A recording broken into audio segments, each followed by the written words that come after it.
sei se você conhece a história de Davi, rei Davi. Uhum.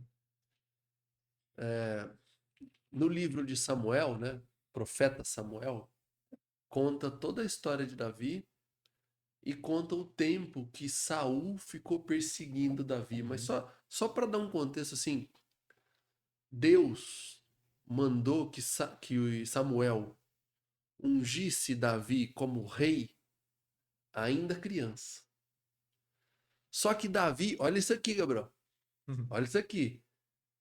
Você sabe essa história, não sabe?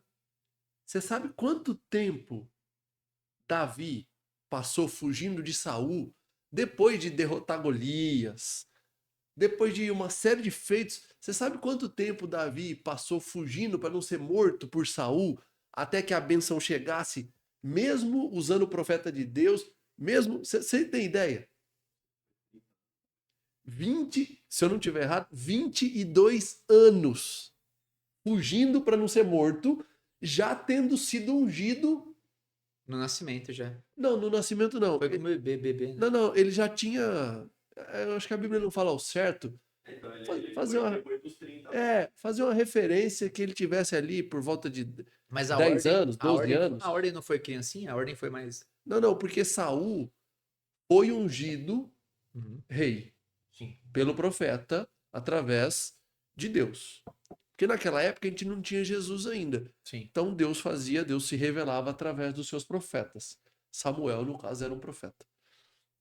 Então Saul também foi ungido. E aí eu vou resumir, tá? Não me cobrem aqui ser literal com a Bíblia, porque a gente teria que fazer um estudo aqui, como eu disse, é um compartilhamento, não é uma pregação. Então Saul foi ungido rei, governou, só que numa das guerras, Deus disse: vá, tome o lugar. Eles eram em menor quantidade, ganharam a guerra, mas não pega as mulheres, não pega os despojos da guerra e mata todo mundo. Era uma ordem. Só que Saul não respeitou a ordem de Deus. Inclusive trouxe o líder deles como escravo. Não estou sendo literal, só estou porque se alguém olhar na Bíblia vai dizer falta um monte de pedaço. Mas e nesse momento Deus mandou Samuel avisar a Saul. A nossa aliança acabou. Como você não me obedeceu, terminou. E pouco tempo depois, Davi foi ungido rei de Israel, o próximo rei. Mas mesmo, Que seria o primeiro, né? não, o Saul foi o primeiro rei. Entendi. Saul foi o primeiro rei de Israel, ungido por Deus. Só que ungido ainda criança, levaram 22 anos. E assim, e a gente pode dizer assim, não, mas 22 anos ele ficou descansando. Ele ficou esperando, né, para ser o rei. Ó, Deus já disse que sou eu. Como Deus não é homem para mentir, então ele não volta atrás. Tá combinado, tá combinado. Ele ficou 20, pelo menos depois que, porque o primeiro grande feito foi Golias. Uhum. Então ele foi, atirou a pedra na cabeça do Golias, porque Davi lutou a luta de Saul. Saul como rei deveria ter enfrentado Golias. Mas aparece Davi, um menino que ainda a maioria das pessoas não sabiam que tinham sido ungido como próximo rei, derrota Davi. Aí ele passa, Gabriel, 22 anos fugindo. Primeiro ele passa uns anos lutando por Saul, lutando, fazendo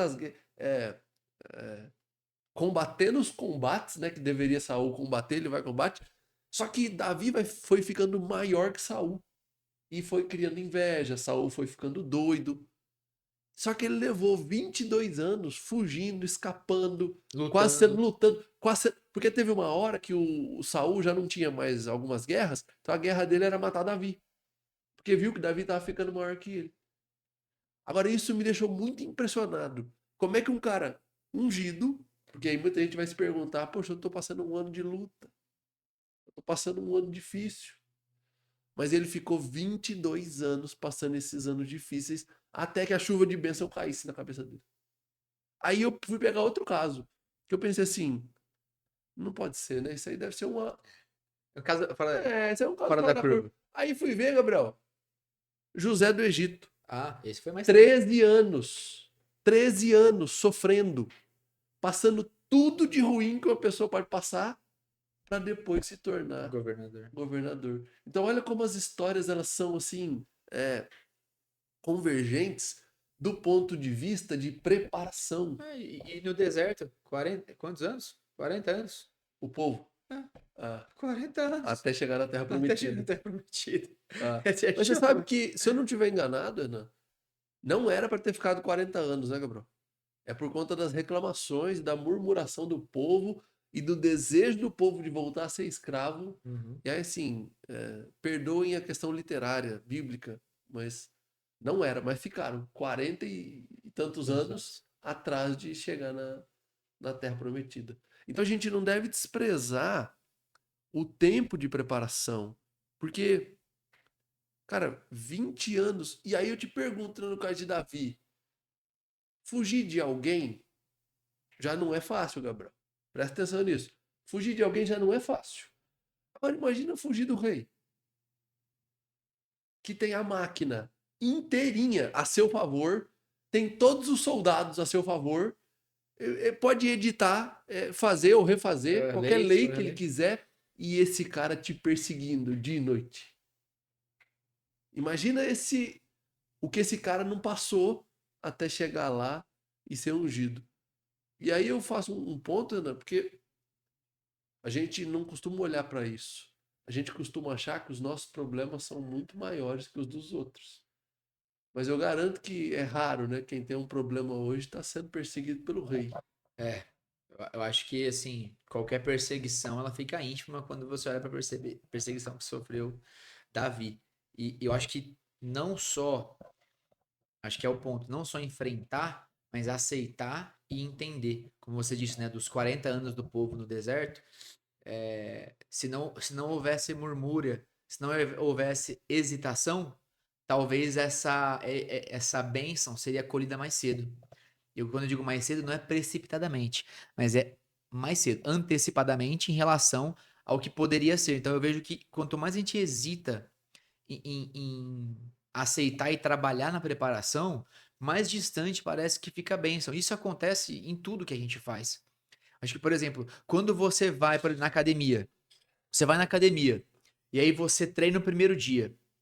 E aí você olha no espelho e fala assim: não, nossa, não tô forte ainda, não tô magro ainda. Só tem dor. Só tem dor. Aí, se você hesita, talvez você fale o outro dia. E posso te falar, você não vai dormir bem, você não vai fazer aquilo com paixão e com fervor. Você não vai na academia e vai fazer o exercício sabendo que aquilo é preparação para aquilo que você vai receber e que você vai conseguir fazer. Eu vi um vídeo maravilhoso de um senhor na academia, né? Que aí ele pegava o peso assim e levantava. Viu esse vídeo? Esse vídeo ficou famoso.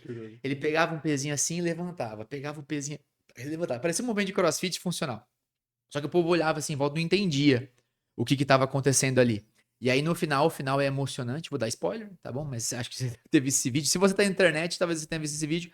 Que aí no final, ele vê a netinha dele vindo até ele e ele faz o exato movimento que ele fazia na academia. Então é o que eu falo, quando você tem uma visão de propósito e entende que existe um caminho para você receber essa bênção, parece que tudo fica mais claro e mais fácil do ponto de vista de interno, mais fácil, fica mais claro e você recebe isso, você chega até a chegada num tempo muito menor do que você chegaria se você fica hesitando, fica reclamando. Não tem como a gente medir, porque a gente não tá no multiverso. Não tem como a gente olhar para uma mesma situação e falar assim, olha, se você hesitasse, você chegaria aqui, e sem hesitar, você chegou aqui. Porque são vidas diferentes, não tem como comparar. Mas uma coisa é certeza, por todos os casos. Se você fica hesitando e não aceita a sua preparação, se você receberia em 10 anos, você vai receber em 20. Então eu acho que cabe a nós, não é que tudo é alegria, tudo é felicidade, mas a gente entender que os percalços que nós passamos e o tempo que nós devemos aplicar de esforço para gerar uma bênção, um resultado, para alcançar, né? A gente não gera, a gente alcança a bênção. Para alcançar um resultado, para alcançar uma bênção, se você olhar com fervor, com propósito, com aceitação, com certeza você vai colher antes de que se fizer o contrário.